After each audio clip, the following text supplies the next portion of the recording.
Hello ladies and gentlemen, I am Dr. Claudia Albers, Planet X research and professional physicist, and today I'd like to bring to you another one of my articles. This one is entitled, Is Planet X Causing an Increase in Coronal Holes? Now on December 17, 2017, the Earth was impacted by a fast solar wind stream, and NOAA reported a raised K-index as shown here. And it went up to 5, a K-index of 5, which is indicative of a minor or a G1 geomagnetic storm. However, as is usually the case, the Coronal Observatory magnetogram data reported a much larger effect, which we can see here. According to the Coronal, K-index went up to 7. So that's a G3 or a strong geomagnetic storm. And this usually happens when we get these strong or fast solar wind streams. And as I've written before, this is likely to be due to the fact that the Coronal Observatory, because it's a magnetogram, it detects mainly the magnetic field.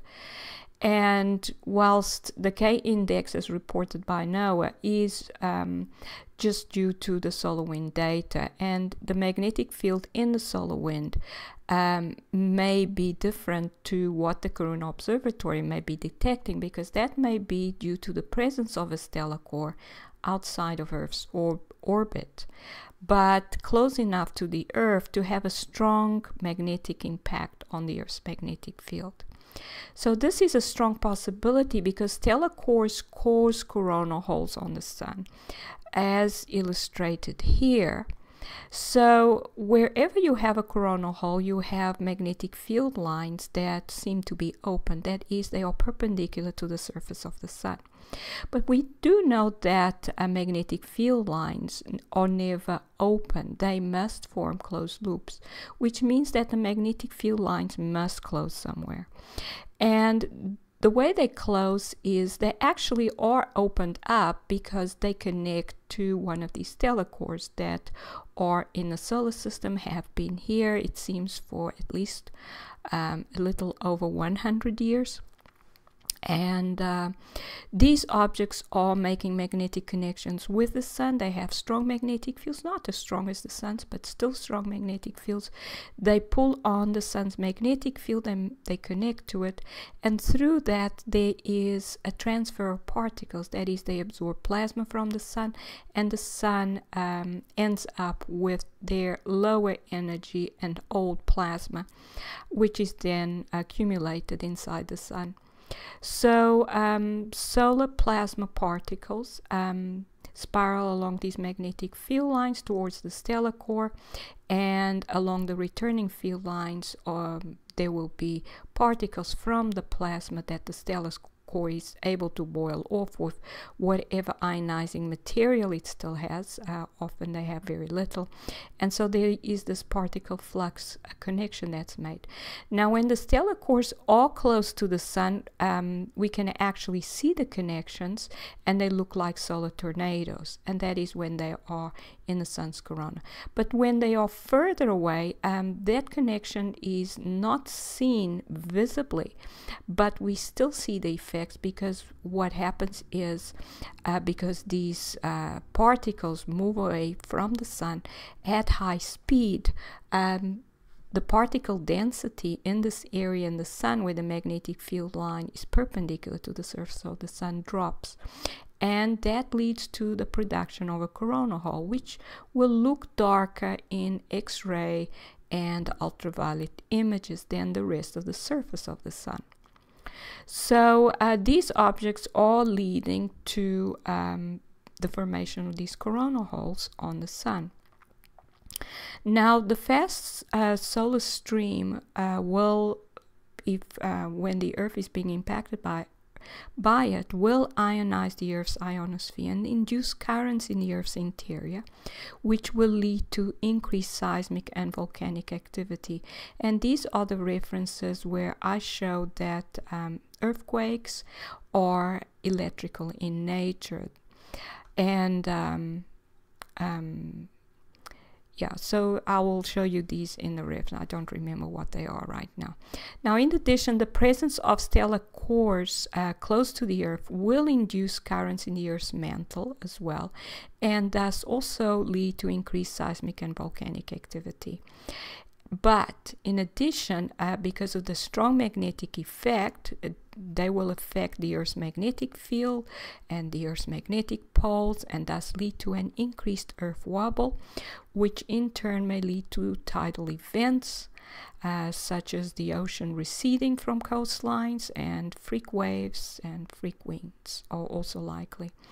Now, this is what actually is happening when the Earth is in the fast solar stream.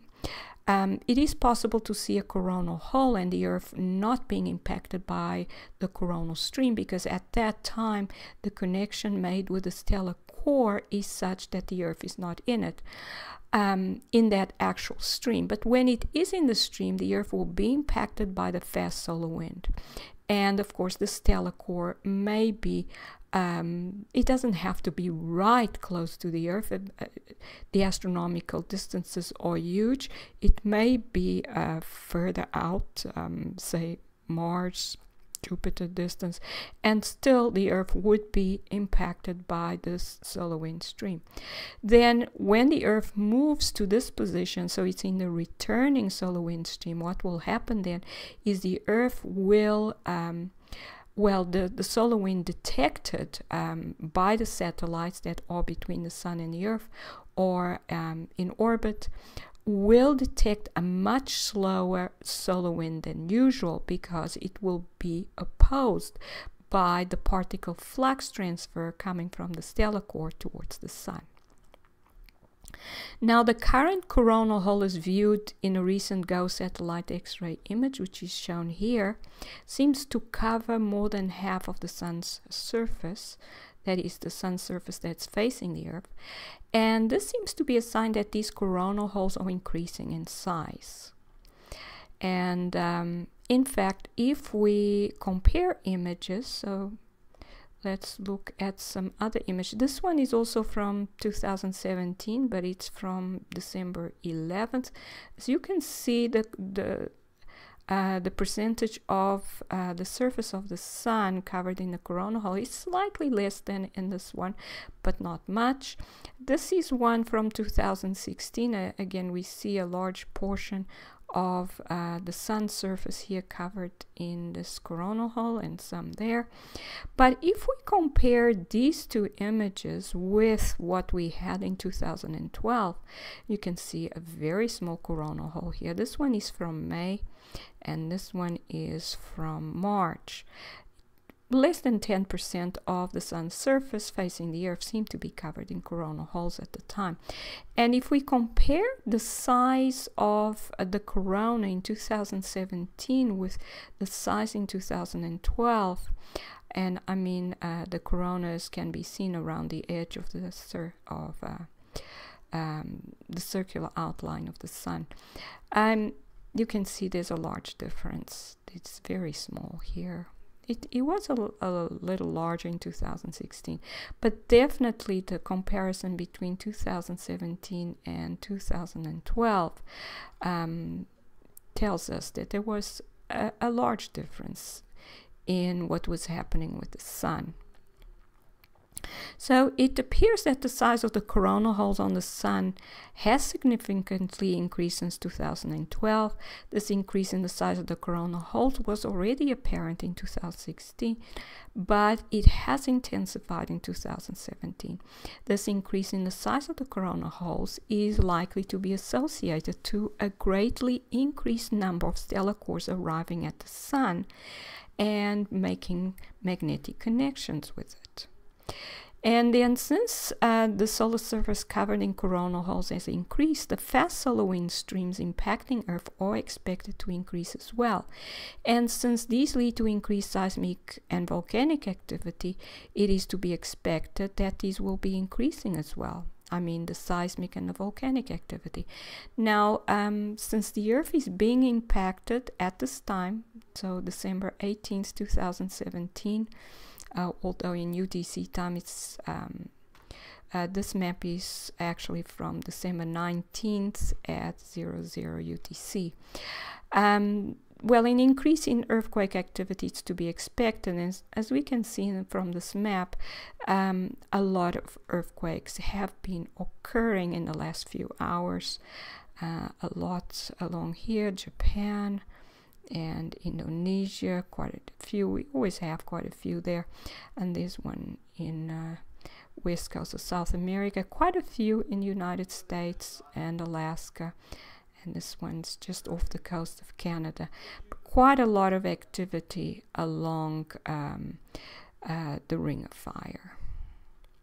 So in conclusion, the percentage of the sun's surface covered in coronal holes has greatly increased since 2012, which is likely to be due to a greatly increased number in Planet X objects or stellar cores arriving at the sun and making magnetic connections with it. These coronal holes lead to the Earth being impacted by an increased number of fast solar wind streams, which will in turn lead to increased seismic and volcanic activity, as well as an increase in the Earth wobble, with the associated likelihood of strange tidal events, freak waves, and freak winds.